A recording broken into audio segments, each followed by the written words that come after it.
Welcome to night bulletin. ఇక వివరాల్లోకి వెళ్తే ఆంధ్రప్రదేశ్ ముఖ్యమంత్రి నారా చంద్రబాబు నాయుడు పెద్దాపురం పర్యటనలో భాగంగా స్వచ్ఛత ర్యాలీలో పాల్గొన్నారు. స్థానిక ప్రజలతో కలిసి నడుచుకుంటూ పరిశుభ్రత, ప్రజారోగ్యం ప్రాముఖ్యతను వివరించారు. చెత్త, మురికి వల్ల వ్యాధులు వ్యాప్తి చెందుతున్న నేపథ్యంలో ప్రతి ఒక్కరూ తమ ఇళ్లు, వీధులు పరిశుభ్రంగా ఉంచుకోవాలని సూచించారు. ప్రభుత్వ పథకాల ద్వారా గ్రామాలు, పట్టణాలు మరింత శుభ్రంగా, ఆరోగ్యవంతంగా మారతాయని ఆయన చెప్పారు. పరిశుభ్రతలో ప్రజల భాగస్వామ్యం ఎంతో ముఖ్యమని, ప్రభుత్వం ఒకదాని శక్తితో ఇది సాధ్యం కాదని స్పష్టం చేశారు. పెద్దాపురంలో విద్యార్థులు, మహిళలు, స్థానిక సంఘాలు ఈ ర్యాలీలో పాల్గొని పెద్ద ఎత్తున నడిచారు. ఈ సందర్భంగా స్థానిక అధికారులు కూడా శుభ్రతపై తీసుకుంటున్న చర్యలను వివరించారు. ర్యాలీ తర్వాత సభలో మాట్లాడుతూ పరిశుభ్రమైన వాతావరణంలోనే ఆరోగ్యకరమైన సమాజం నిర్మించవచ్చని చంద్రబాబు పిలుపునిచ్చారు.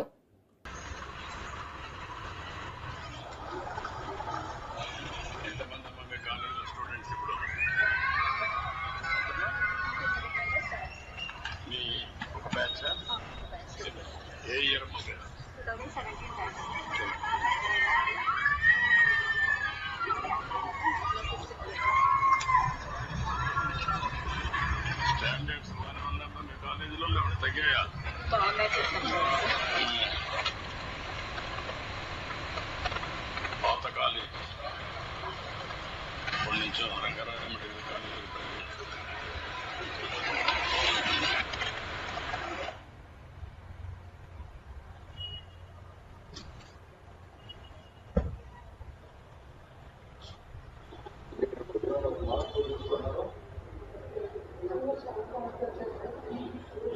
శ్రీకాంత్ పెరోల్ వివాదంపై ఎమ్మెల్యే కోటంరెడ్డి స్పందించారు. శ్రీకాంత్ తల్లిదండ్రులు తమ వద్దకు వచ్చి లేఖ ఇచ్చారని, ఆ లేఖను అధికారులకు పంపించామని తెలిపారు. ఇది సాధారణ ప్రక్రియ అని, ఎవరైనా తమ సమస్యను చెప్పుకునేందుకు ఎమ్మెల్యేల దగ్గరికి రావచ్చని అన్నారు. మేము లేఖలు ఇచ్చిన 14 రోజుల తర్వాతే శ్రీకాంత్ పెరోల్ మంజూరైన విషయాన్ని ఆయన స్పష్టం చేశారు.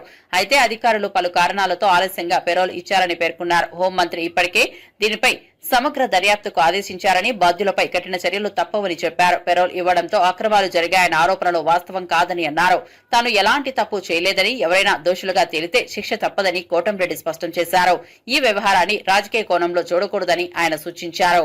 ఒక పెరోల్ విషయంలో ఇద్దరు శాసనసభ్యులు మానవతావాదంతో పరిశీలించి న్యాయం చేయమని లేఖ ఇస్తే అధికారులు తిరస్కరించారు. వారి కారణాలు వారికి ఉంటాయి. మరి ఆగస్టు 30వ తారీఖున అధికారులు పెరోల్ మంజూరు చేశారు. మిమ్మల్ని అందరినీ కోరుతూ ఉన్నా, మీ ద్వారా రాష్ట్ర ప్రజలందరికీ తెలియజేస్తూ ఉన్నా, ఈ సంవత్సరం జూలై 16వ తారీఖున మా లేఖలు, ఇద్దరు ఎమ్మెల్యే లేఖలు తిరస్కరించిన అధికారులు అవిలేష్ శ్రీకాంత్ పెరోల్ కి అర్హుడు కాదు అని చెప్పిన అధికారులు 14 రోజుల తర్వాత, అక్షరాల 14 రోజుల తర్వాత ఉత్తర్వులు ఇచ్చారు, అనుమతులు ఇచ్చారు పెరోల్ కి అర్హుడు అని. మా హోంమంత్రి హరిత గారు కూడా ఇదే చెప్తూ, ఇద్దరు ఎమ్మెల్యేల లేఖలను తిరస్కరించిన 14 రోజులకి ఈ పెరోల్ ఎలా వచ్చింది అన్నది విచారణకి ఆదేశించాం. ఆ విచారణలో అన్ని విషయాలు తెలుస్తాయి. దీనికి కారకులు ఎవరు అన్న విషయాలు తెలుస్తాయి. వారి మీద చర్యలు తీసుకుంటామని స్వయంగా హోంశాఖ మంత్రి గారే ఇప్పటికే చెప్పడం జరిగింది. మరి లేఖలు ఇవ్వటమే తప్పుని రూరల్ వైసీపీ ఇన్ఛార్జ్ అన్నారు. అయ్యా, రూరల్ వైసీపీ ఇన్ఛార్జ్ లేదా వైసీపీ రాష్ట్ర సోషల్ మీడియా, వైసీపీ రాష్ట్ర నాయకులారా, లేఖలు ఇవ్వటమే తప్పు అయితే మరి వైఎస్ఆర్ కాంగ్రెస్ పార్టీ అధికారంలో ఉన్న వేళ వైఎస్ఆర్ కాంగ్రెస్ పార్టీ రాష్ట్ర నాయకులు వైఎస్ జగన్ రెడ్డి గారికి ఈ రాష్ట్రంలో అత్యంత సన్నిహితుడు చెవిరెడ్డి భాస్కర్ రెడ్డి, సూళ్లూరుపేట శాసనసభ్యులు కిలివేటి సంజీవయ్య, వారు ఇదే అవిలేష్ శ్రీకాంత్, వేరే వారికి కూడా కాదయ్యా, ఇదే అవిలేష్ శ్రీకాంత్ కి లేఖ ఏ విధంగా ఇచ్చారు. సిపిఐ అగ్రనేత, మాజీ ఎంపీ సురవరం సుధాకర్ రెడ్డి మరణం పట్ల రైతు కమిషన్ చైర్మన్ కోదంరెడ్డి గాఢ సంతాపం తెలిపారు. ఆయన పేద ప్రజల కోసం జీవితాంతం పోరాడిన గొప్ప నాయకుడని పేర్కొన్నారు. సుధాకర్ రెడ్డి ఆశయాలు, సిద్ధాంతాలు తమకు ఎల్లప్పుడూ మార్గదర్శకమని అన్నారు. పేదల కోసం ఆయన చేసిన త్యాగాలు చిరస్మరణీయమని, వాటిని కొనసాగించే బాధ్యత తమదేనని అన్నారు. రాజకీయ జీవితమంతా నిరాడంబరంగా గడిపి ప్రజల సమస్యల కోసం అహర్నిశలు కృషి చేసిన వ్యక్తి సుధాకర్ రెడ్డి అని కొనియాడారు. ఆయన మరణం తీరని లోటని, ఆ లోటు పార్టీకి మాత్రమే కాదు పేద ప్రజలకు కూడా తీరనిదని అని చెప్పారు. ఆయన ఆత్మకు శాంతి చేకూరాలని కోరుతూ ఆయన ఆశయాలను కొనసాగించే దిశగా పనిచేస్తామని కోదండరెడ్డి స్పష్టం చేశారు.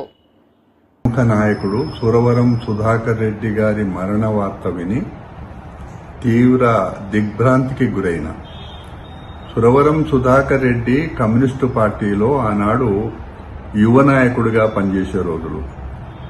మేము కాంగ్రెస్ పార్టీలో నేను, వి హనుమంతరావు గారు, జయపాల్ రెడ్డి గారు, ఇంద్రసేనారెడ్డి గారు మేమంతా కూడా కాంగ్రెస్ పార్టీలో యువజన కాంగ్రెస్ లో పనిచేసేవాళ్ళం. అప్పట్లో కమ్యూనిస్టు దేశాలలో యూత్ ఫెస్టివల్స్ జరిగి దేశంలో ఉండే కమ్యూనిస్టు పార్టీలన్నీ కలిసి పనిచేయాలి, దేశాన్ని అభివృద్ధి చెందాలనే సిద్ధాంతంతో కలిసి పనిచేసిన రోజులు. ఆ విధంగా పనిచేయడం వల్ల పబ్లిక్ సెక్టారు, పారిశ్రామిక రంగం కానీ వ్యవసాయ రంగం కానీ బాగా అభివృద్ధి చెందింది. దీనికి కారణం సురవరం సుధాకర్ రెడ్డి గారు 2004లో కాంగ్రెస్ పార్టీతో ఉభయ కమ్యూనిస్టు పార్టీలు అలయన్స్ పెట్టుకోవడం వల్ల యూపీఏ ప్రభుత్వం ఏర్పడ్డది. ఆ యూపీఏ ప్రభుత్వంలో ప్రముఖ పాత్ర లెఫ్ట్ పార్టీల వాళ్ళు కూడా చేసిండ్రు. దానివల్ల ఏమైంది, ఉదాహరణకి చెప్తున్నా, ఇక్కడ రాష్ట్రంలో మొత్తం దేశంలో ఉచిత విద్యుత్తు వచ్చింది కూడా అదే సందర్భంలో. కాబట్టి దేశంలో ఎప్పుడెప్పుడు కమ్యూనిస్టులు కాంగ్రెస్ పార్టీ కలిసి పనిచేసి ప్రభుత్వాలు ఏర్పడ్డప్పుడు అనేకమైన సంస్కరణలు వచ్చినాయి. ఈ సంస్కరణలో భాగంగా సురవరం సుధాకర్ రెడ్డి గారిది కూడా ప్రముఖ పాత్ర ఉంది. వారు ఎంపీగా 2004లో కాంగ్రెస్ పార్టీతో అలయన్స్ పెట్టుకున్నప్పుడు నల్గొండ నియోజకవర్గం గెలిచినప్పుడు కూడా నాకు బాగా అనేక విషయాలలో మా ప్రాంతానికి అభివృద్ధి కార్యక్రమాల విషయంలో కూడా తోడ్పడ్డాడు. ఏదేమైనా వారి మరణం కమ్యూనిస్టు పార్టీకే కాదు కాంగ్రెస్ పార్టీకి కూడా లోటే, దేశానికి కూడా పెద్ద నష్టం జరిగింది. వారికి నేను వారి మరణం పట్ల తీవ్రమైన సంతాపాన్ని తెలియజేస్తూ జోహార్లు అర్పిస్తున్నా.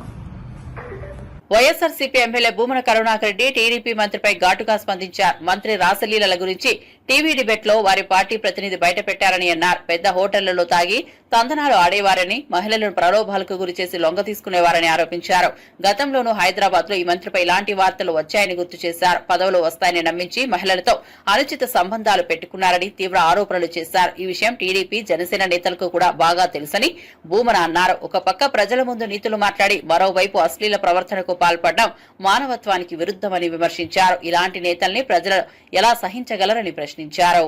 ఈ రోజు తెలుగుదేశం పార్టీకి సంబంధించిన ఒక టీవీ ఛానల్లో జరిగినటువంటి చర్చా కార్యక్రమంలో తెలుగుదేశం పార్టీ రాష్ట్ర అధికార ప్రతినిధి అయినటువంటి శ్రీ సుధాకర్ రెడ్డి గారు, ఎన్బి సుధాకర్ రెడ్డి గారు ఒక పెద్ద సంచలనమైనటువంటి విషయాన్ని బయటపెట్టినారు.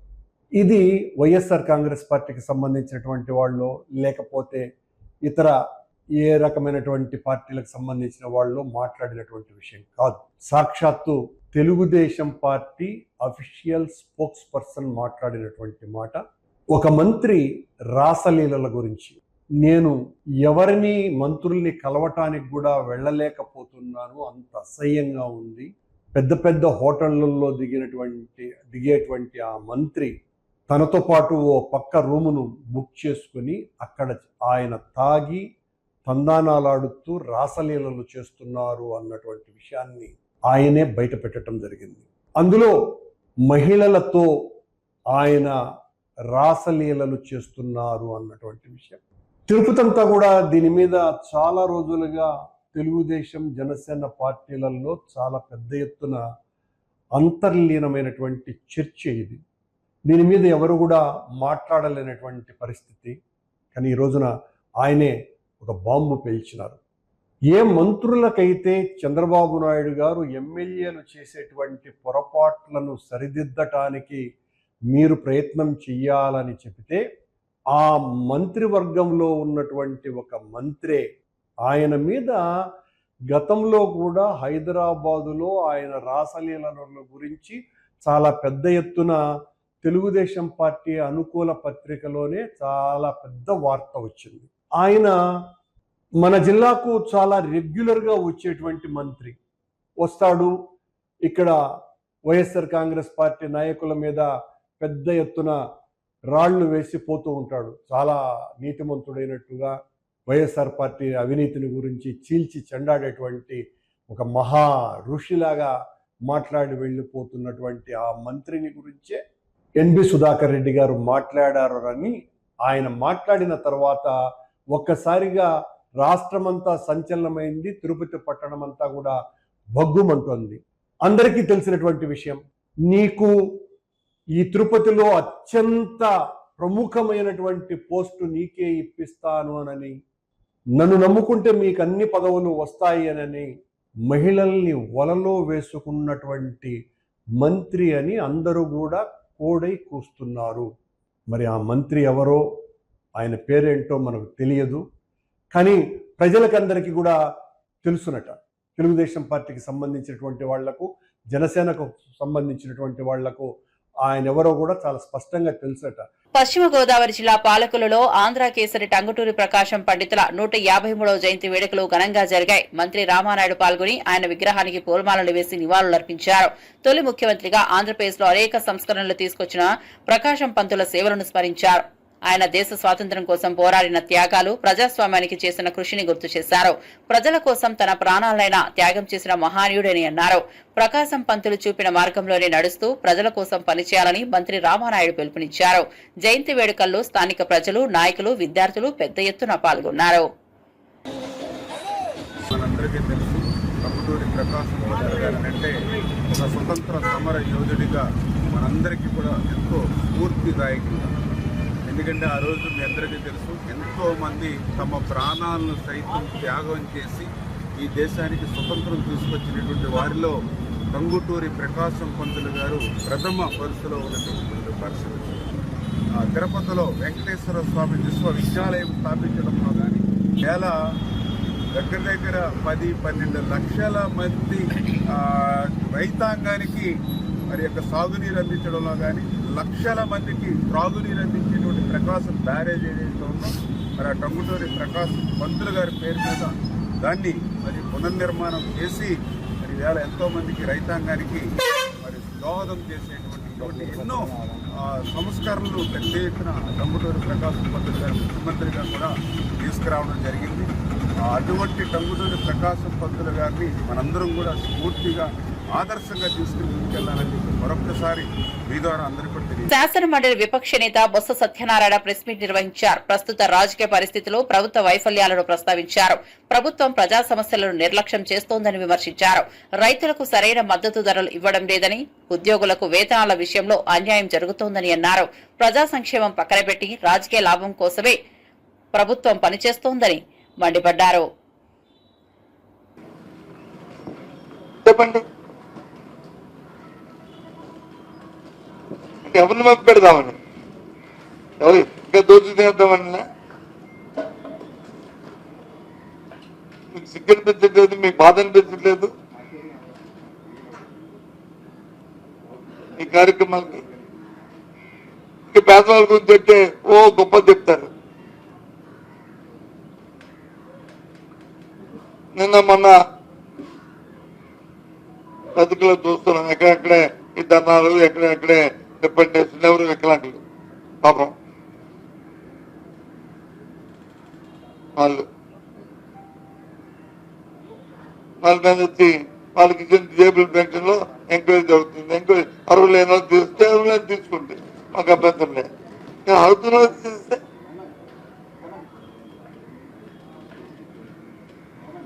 ఈ రాష్ట్రంలో 7,70,000 వికలాంగుల పెన్షన్లు ఉన్నాయి. నిన్న వచ్చి నోటీస్ ఇచ్చారు. ఇస్తూ ఏమి ఇచ్చారు? నోటీసులో నేను రద్దు చేస్తాం ఇచ్చారు. ఇగో నీ పేరుకి ఇస్తూ మీరు వెళ్ళి మళ్ళీ పెట్టుకోమని దాంట్లో రాయొచ్చు కదా. ఇగో నీ తాలూకా చేస్తాము, ఇంత వచ్చింది, నువ్వు వెరిఫై చేసుకొని నువ్వు దరఖాస్తు మళ్ళీ వెరిఫై చేసుకుని పెడితే నీకు ఉంటుంది, లేకపోతే లేదు. స్టేట్ అదే. అరువులేని వాళ్ళని, బతుకు తీయడానికి బతుకుతున్న వాళ్ళని ఈ రకంగా వికలాంగుల్ని తీయడం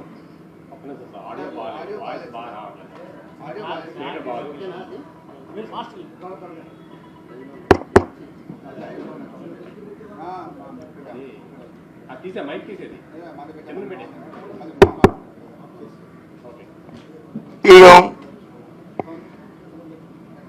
ఇది భాగంగా వాళ్ళు బతికెలా బతుకుతారు, ఏ రకంగా జీవన గడుస్తుంది. అంత దుర్మార్గం ఏంటిది? అంత మానవత్వం ఉందా? చూస్తున్నాం మనం. నిన్న మొన్న పత్రికలో ఫోటోలు చూసాం. మళ్ళీ దాని మీద వచ్చి కథనాలు, ఒకళ్ళు వచ్చి తుమ్మిటారు, ఒకళ్ళు అలా తుమ్మిటారు, ఒకళ్ళు తుమ్మిటారండి.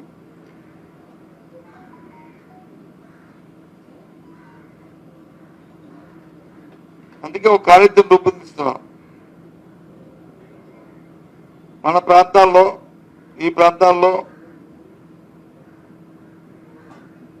కలెక్టర్ తాలూకు అపాయింట్మెంట్ తీసుకొని, ఆ సమయాన్ని తీసుకొని, ఆ జిల్లాలో ఎవరైతే అర్హులైన వారు ఈ రద్దు చేశారో వాళ్ళందరినీ కలెక్టరేట్ తీసుకెళ్లి కలెక్టర్కి వచ్చి దరఖాస్తు ఇచ్చి న్యాయం చెప్పడం కోరుదామని ఒక ఆలోచనని మా బుర్రలోకి వచ్చింది. సిద్దిపేట జిల్లా హుస్నాబాద్ లో పర్యటించిన మంత్రి పొన్నం ప్రభాకర్ వ్యవసాయానికి వెన్నెముక లాంటి గౌరవెల్లి ప్రాజెక్టు పూర్తి చేయడంలో ప్రభుత్వం కట్టుబడి ఉందని స్పష్టం చేశారు. కాలువల భూసేకరణకు రైతులు సహకరించాలని కోరారు. ఆయన ఎల్లమ్మ తల్లిని దర్శించి అనంతరం ఎల్లమ్మ చెరువును సందర్శించారు. 15 కోట్ల రూపాయలతో చెరువు సుందరీకరణ జరుగుతోందని, దాన్ని పర్యాటక కేంద్రంగా తీర్చిదిద్దుతామన్నారు. అలాగే హుస్నాబాద్ ప్రభుత్వ ఆసుపత్రి పనులు త్వరలో పూర్తవుతాయని, పీజీ కాలేజ్ కూడా అందుబాటులో తెస్తామని హామీ ఇచ్చారు. అభివృద్ది పనుల ద్వారా ప్రాంతం రైతులకు, విద్యార్థులకు లాభం చేకూరుతుందని అన్నారు. కప్పగుట్ట కానీ, ఒక హరిత హోటల్ తేవడం ద్వారా కానీ చెరువును అన్ని రకాల అభివృద్ధి చేసి వాటర్ స్పోర్ట్స్ సంబంధించిన విధంగా కొంత డెవలప్మెంట్ చేయాలని ఆలోచనతో ఉంటున్నాం. తప్పకుండా ఎల్లమ్మ చెరువు ఒక చాలా హిస్టరీ కాకతీయుల కాలం నుంచి ఉంది కాబట్టి దాన్ని అన్ని రకాల అభివృద్ధి చేసే బాధ్యత రాదు. అదేవిధంగా అన్నిటికీ మళ్ళీ వెన్నెముక లాంటి రైతాంగానికి ఉపయోగపడే గౌరవెల్లి ప్రాజెక్టును కూడా పూర్తి చేసే విధంగా కార్యక్రమాలు కొనసాగుతూ ఉన్నాయి. దయచేసి అందరు రైతులు కూడా గౌరవెల్లి నిర్మాణ కాలువలకు సంబంధించిన సహకరించాలని కోరుతా ఉన్నాం. 1,000 మందికి, లక్షల మందికి లాభం జరిగే అంశం కాడ కొంత 100 మందికి ఇబ్బంది కలిగిన భవిష్యత్ తరాన్ని, భవిష్యత్ రైతాంగాన్ని దృష్టి పెట్టుకుని సహకరించమని విజ్ఞప్తి చేస్తున్నాం. సెప్టెంబర్ 9న జరగనున్న ఉపరాష్ట్రపతి ఎన్నికల్లో ఎన్డీఏ అభ్యర్థి సిపి రాధాకృష్ణన్, ఇండియా కూటమి అభ్యర్థి జస్టిస్ సుదర్శన్ రెడ్డి పోటీకి రంగం సిద్దమైంది. ఇద్దరు దక్షిణ భారతానికి చెందిన వారు కావడంతో ఈ ఎన్నికను సౌత్ వర్సెస్ సౌత్ పోటీగా పిలుస్తున్నారు. రాధాకృష్ణన్ ప్రస్తుతం మహారాష్ట్ర గవర్నర్ గా ఉన్నారు. మాజీ సుప్రీంకోర్టు న్యాయమూర్తి సుదర్శన్ రెడ్డి తెలంగాణకు చెందినవారు. నామినేషన్ల పరిశీలనలో వీరిద్దరి పత్రాలు ఆమోదించబడ్డాయి. ఎన్డీఏ రాధాకృష్ణన్ కు అనుభవజ్ఞుడైన కలంకం లేని నాయకుడిగా ప్రచారం చేస్తుంటే, కాంగ్రెస్ మాత్రం సుదర్శన్ రెడ్డి సామాజిక, ఆర్థిక, రాజకీయ న్యాయం కోసం కీలక తీర్పులు ఇచ్చిన ధైర్యవంతుడని ప్రచారం చేస్తోంది. బీఆర్ఎస్ మాజీ ఎమ్మెల్యే మర్రి జనార్దన్ రెడ్డి కాంగ్రెస్ ప్రభుత్వాన్ని, పోలీసుల మీద తీవ్ర విమర్శలు చేశారు. తెలంగాణ పౌరుషం ఉన్న వాళ్లు గాజులు పెట్టుకుని కూర్చోరని అన్నారు. తెలంగాణ ఉద్యమం సమయంలో ఎన్నో కేసులు ఎదుర్కొన్నా భయపడలేదని గుర్తు చేశారు. నాగర్ కర్నూలు జిల్లాలోని కొంతమంది పోలీసులు కాంగ్రెస్ పార్టీ తొత్తుల్లా వ్యవహరిస్తున్నారని ఆరోపించారు. బీఆర్ఎస్ ప్రభుత్వం వచ్చాక వారిని వదిలిపెట్టబోమని హెచ్చరించారు. మా మీద కేసులు అవుతున్నాయి. ఇలా చాలా మంది ఉద్యమకారులు ఉన్నారు. తెలంగాణ ఉద్యమంలో ఒక్కొక్కరి మీద 10 కేసులు, 15 కేసులు అయినాయి. మరి ఆ రోజు భయపడని వాళ్ళు ఇవాళ ఎందుకు భయపడతారు? ఈ కాంగ్రెస్ వాళ్ళు, ఈ దొంగ కాంగ్రెస్ వాళ్ళు కేసులు పెడితే మనం భయపడితే తెలంగాణ రాష్ట్రం వచ్చేదా? వచ్చేది కాదు. పోలీసులకు నేను మొన్ననే చెప్పిన ఒకటే మాట చెప్తున్నా, ఈ రోజు కచ్చంపేట ద్వారా మీరు కాంగ్రెస్ పార్టీకి కంఠం కప్పుకొని పని చేయమాకండి. మీరు తెలంగాణ రాష్ట్రంలో రాజ్యాంగం ప్రకారం మీరు న్యాయం చూసి మీరు కేసులు పెట్టండి. ఎవరో ప్రభుత్వం ఇచ్చిన హామీలు నెరవేర్చలేదని ఓటరుగా, ఒక తెలంగాణ ప్రాంత పౌరుడిగా అతను స్వేచ్ఛను బహిర్గతం చేస్తే పొద్దునే 6 గంటలకు 4 గంటలకు వచ్చి పోలీసులు ఇంటి ముందు నిలబడిపిస్తే అది ఎవరి కొరకు పనిచేస్తున్నారు? పోలీసులు ప్రభుత్వానికి పనిచేస్తున్నా, ప్రజలకు పనిచేస్తున్నారా? ప్రజల కొరకు పనిచేస్తలేరు. కాంగ్రెస్ పార్టీకి తొత్తులుగా పనిచేస్తున్నారు ఈ పోలీసులు. ఎన్ని రోజులు పనిచేస్తారు? అది ఎంతవరకు ప్రజలకు అన్నీ అర్థమైపోయింది. అందుకే నేను చెప్పిన ఖబర్దార్ జాగ్రత్త. ఈ నాగర్ కర్నూలు జిల్లాలో ఉన్నటువంటి ఏ పోలీస్ ఆఫీసర్ అయినా సరే రేపు టీఆర్ఎస్ పార్టీ అధికారంలోకి రావడం ఖాయం. మిమ్మల్ని మళ్ళీ ఇక్కడ లాక్కొచ్చి ప్రజాక్షేత్రంలో నిలబెట్టడం ఖాయమని చెప్పిన. అంత ఊరి వదిలేదేం లేదు. ఏం చేస్తారు కావాలంటే 2 కేసులు పెడతారు నా మీద, జైలు పెడతారు. మీ కొరకు జైలుకైనా పోనీ రెడీగా ఉన్నా, ఏం భయపడేది లేదు. అంత గాజులు పెట్టుకొని ఎవరు కూర్చోలే. ఇక్కడ తెలంగాణలో పుట్టినాం, తెలంగాణ పౌరుషం తెలిసిన వాళ్ళం, అందుకని ఎవరికి భయపడలేదు లేదు. మీరు ఎవరికి భయపడాల్సిన అవసరం లేదు. న్యాయం మన వైపు ఉంది, ధర్మం మన వైపు ఉంది, అధర్మం వాళ్ళ వైపు ఉంది. చివరికి గెలిచేది ధర్మం, ఓడిపోయేది అధర్మం. తప్పకుండా అధర్మం వాళ్ళు పక్కన ఉంది. ఏ ఎన్నికలు వచ్చినా రేపు వాళ్ళు ఓడిపోవడం ఖాయం. అందుకే మీరు ఎవ్వరూ ఆలోచించాల్సిన అవసరం లేదు. ఏ అవసరం వచ్చినా, ఏ ఇబ్బంది వచ్చినా నన్ను సంప్రదించండి. మనోహరన్ ఉన్నాడు. ఎమ్మెల్సీ జీవన్ రెడ్డి అనర్హత వేటు స్పీకర్ పరిధిలో ఉందని తెలిపారు. రాజ్యాంగ పరిమితులలో స్పీకర్ ఏ నిర్ణయం తీసుకున్నా అది గౌరవించాల్సిందేనని చెప్పారు. ప్రతి ఒక్కరూ చట్టాన్ని గౌరవించాలని, రాజకీయ విభేదాలు ఉన్నా రాజ్యాంగాన్ని మించకూడదని సూచించారు. ప్రజాస్వామ్య వ్యవస్థ బలంగా నిలవాలంటే స్పీకర్ నిర్ణయాలు చట్టబద్దతతో ఉంటాయని ఆయన వ్యాఖ్యానించారు. డెఫినెట్ ఇప్పుడు స్పీకర్ గారి పరిధిలో ఉన్నది. స్పీకర్ గారు ఈజ్ ఎట్ ఇట్. ఆయనకు ఉన్నట్టు ఒక బాధ్యత, కర్తవ్య నిర్వహణ కొరకు ఏది ఇస్తుందో ఆయన విధుల నిర్వహణ భాగంగానే ఆయన చర్యలు చేపడుతున్నాడు. Let us see. డెఫినెట్లీ ఎవరైనా రాజ్యాంగ నిబంధనలను గౌరవించాలి, ఎవరైనా రాజ్యాంగ నిబంధనలు గౌరవించాలి. The Indian constitution is supreme for anybody. Any institution covers under Indian constitution. అది కేంద్ర ప్రభుత్వమే కానీ, రాష్ట్ర ప్రభుత్వమే కానీ, ఇలా ప్రభుత్వాలకు తోడేదైతుందో ఇవాళ నిర్మింపబడుతున్నట్టుగా ప్రతి వ్యవస్థ, రాజ్యాంగ వ్యవస్థ, అది ఇండియన్ కాన్స్టిట్యూషన్ రాజ్యాంగ నిబంధనల పరిధిలోనే పనిచేయడం జరుగుతుంది. Let us see this. Let us see ఏదైనా దాని పరిధిలోనే పనిచేయాలి. మంత్రి తుమ్మల రామగుండం ఫర్టిలైజర్స్ కార్పొరేషన్ ఎండీని కలిశారు. రాష్ట్రానికి రావాల్సిన యూరియా సరఫరా ఆలస్యంపై చర్చించి వెంటనే సరఫరా చేయాలని కోరారు. ఎండీ కూడా త్వరలోనే యూరియా సరఫరాలు ప్రారంభిస్తామని హామీ ఇచ్చారు. రైతులు ఎదుర్కొంటున్న ఇబ్బందులను నివారించేందుకు చర్యలు వేగవంతం చేస్తామని మంత్రి తెలిపారు.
విజయవాడ 1 టౌన్ రథం సెంటర్లో టీడీపీ, బీజేపీ నేతల మధ్య ఘర్షణ చోటు చేసుకుంది. టీడీపీ నేత బైలవరపు వీరబాబు, బీజేపీ నగర అధ్యక్షుడు అడ్డూరి శ్రీరామ్ మధ్య మాటల తూటాలు, తోపులాటలు జరిగాయి. బీజేపీ నాయకులు వీరబాబును నెట్టేసి బూతులు పలికారు.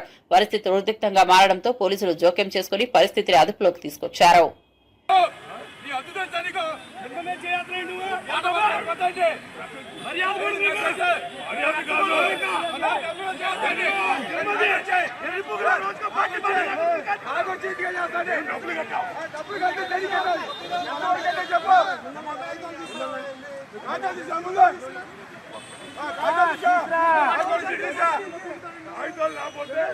నువ్వు చేయొద్దు, నువ్వు వచ్చి మాట్లాడు.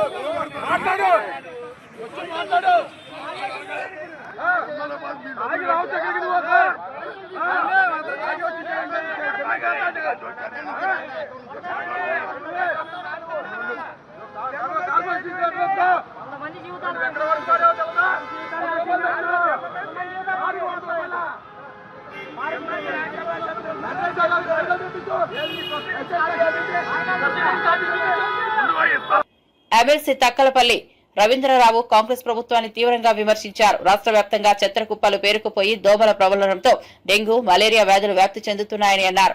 పల్లెల నుండి హైదరాబాద్ వరకు ప్రజలు పారిశుద్ధ్యం లోపంతో ఇబ్బందులు పడుతున్నారని తెలిపారు. ప్రజా ఆరోగ్యాన్ని కాపాడడంలో కాంగ్రెస్ సర్కార్ విఫలమైందని విమర్శించారు.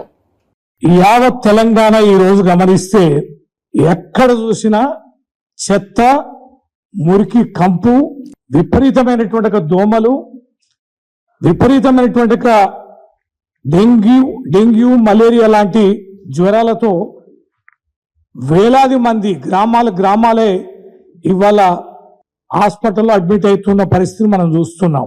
మీడియా మిత్రులారా ఎక్కడైనా గమనించండి. హైదరాబాద్, నేను ఉదయం కూడా ఎందుకైనా మంచిది మీడియా సమావేశం పెట్టే ముందు మరి కనీసం ముఖ్యమంత్రి ఉంటున్నా, చీఫ్ సెక్రటరీ ఉంటున్నా, గవర్నర్ ఉంటున్నా, హైదరాబాదు నడిబొడ్డులైనా ఎక్కడైనా బజార్లు బాగున్నాయా అని నేను పొద్దున 5 గంటలకు లేచి వాకింగ్ కొన్ని బజార్లకు వెళ్ళడం జరిగింది. అనేక కీలకమైన ప్రాంతాలు కూడా స్ట్రీట్స్ కూడా చూసాం. హైదరాబాదు నగర నడిబొడ్డు నుంచి మొదలుకుంటే మా మహబూబాబాద్ లాంటి జిల్లా కేంద్రంలోని మున్సిపాలిటీతో పోల్చుకుంటే మా స్వగ్రామాల్లో చిన్న పల్లె వరకు కూడా ఎక్కడ చూసినా కూడా గత 10 సంవత్సరాలలో ఎన్నడూ కూడా ఇంతటి దుర్గంధమైన పరిస్థితులు మనం చూడలే. డ్రైనేజీల వ్యవస్థ బాగలేదు, పని వాళ్ళకి జీతాలు లేవు, గ్రామ పరిపాలన సంబంధించి అత్యంత కీలకమైన ట్రాక్టర్లు మనం ఇచ్చాం. ఇవాళ ట్రాక్టర్ల పరిస్థితి చాలా ఘోరంగా ఉంది. ట్రాక్టర్లు ఇవ్వలేక, వాటిని మెయింటైన్ చేయలేక, డీజిల్ ఇవ్వలేక ఇగో ట్రాక్టర్స్ మొత్తం రాష్ట్ర వ్యాప్తంగా సరెండర్ చేస్తాం. ఈ ట్రాక్టర్ని మేము మెయింటైన్ చేయలేం, డ్రైవర్ జీతం మేము ఇవ్వలేం, ఈ ట్రాక్టర్ల పోషణ మేము చేయలేం, ఈ డీజిల్ మేము పోయలేమని చెప్పని ట్రాక్టర్ల సరెండర్ చూస్తున్నాం. గ్రామ పంచాయతీలకు బిల్లులు లేక మహాప్రభు బిల్లులు ఇవ్వండి మేము చేస్తున్నామని చెప్పని అక్కడ గ్రామ పంచాయతీలో పల్లెలు చూస్తున్నాం. పల్లెల్లో పడికేసిన పాలన, చేతిలో చిల్లిగవ్వలేదు, పనిచేసే గ్రామ కార్యదర్శుల సమ్మెలు చేస్తున్నారు. మాకు ఏ రకమైన పట్టింపులు లేవు, జీతాలు లేవు, మెయింటెనెన్స్ సంబంధించి ఏ రకంగా అవకాశాలు లేవని చెప్పని మేము మెయింటైన్ చేయలేకపోతున్నామని గ్రామ కార్యదర్శులు కూడా సమ్మె బాటలు పడుతున్నారు. మనం పల్లెలో చూసాం, ప్రకృతి వనం అని పెట్టాం, మెయింటెనెన్స్ లేదు, చెట్లు ఎండిపోతున్నాయి, నీళ్లు లేదు, పోషణ లేదు, వర్మి కాంపోస్ట్లు అయిపోయినాయి, వాటర్ ట్యాంకులు తుప్పుపట్టిపోతున్నాయి. అన్ని గ్రామాల్లో ఉన్న ట్రాక్టర్ల వ్యవస్థ, మొత్తం మెయింటెనెన్స్ వ్యవస్థ కూడా అంత పోయింది. డబ్బులు లేవు, ఏం చేయాలంటున్నారు. మేము కలెక్టర్లను అడుగుతున్నాం, ఏంది దుర్మార్గం అని. మనం మా మహిబాద్ జిల్లా కేంద్రంలో తిరిగాం, ఎక్కడ స్వతంత్రం వచ్చిన కంచె కూడా అంత దుర్మార్గమైనటువంటి పరిస్థితిని చూడలే. అంతటి పరిస్థితికి కారకం ఏంటి అంటే కేంద్ర నిధులు లేవు, రాష్ట్రానికి రావాల్సిన గ్రామ పంచాయతీలకు సంబంధించి కానీ, మున్సిపాలిటీలకు సంబంధించి కానీ ఎన్నికలకు జరగలేదు కనుక ఫైనాన్స్ కమిషన్ నుంచి రావాల్సిన కేంద్ర నిధులు రావడం లేదు. కారణం ఏంటంటే ఎన్నికలు పెట్టకపోవడం వల్ల అనేది ఇక్కడ ప్రధానమైనటువంటి విషయం. ఇవి బులెటిన్ విశేషాలు. మరో బులెటిన్ లో మళ్ళీ కలుద్దాం.